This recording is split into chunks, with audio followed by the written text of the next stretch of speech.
Sosok berinisial T disebut-sebut sebagai pengendali judi online bahkan dinilai kebal hukum. Pusat Pelaporan dan Analisis Transaksi Keuangan (PPATK) lantas memberikan responnya.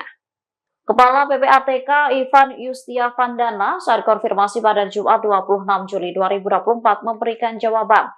Ia menuturkan siapa saja bisa menjadi sosok yang dianggap sebagai pengendali bisnis judi online di tanah air. Saat ini pihaknya telah mengetahui adanya 2.000 rekening yang menjadi penampung uang dari bisnis judi online.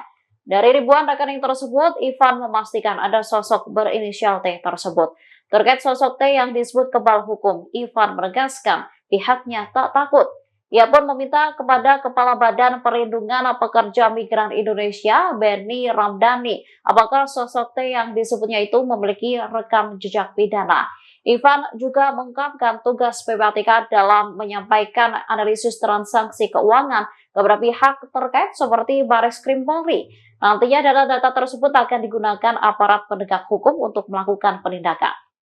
PPATK sekarang melakukan kajian terkait dengan 4 juta data. 2.000 diantaranya itu kita duga sebagai pengepul di ujung sana, gitu ya.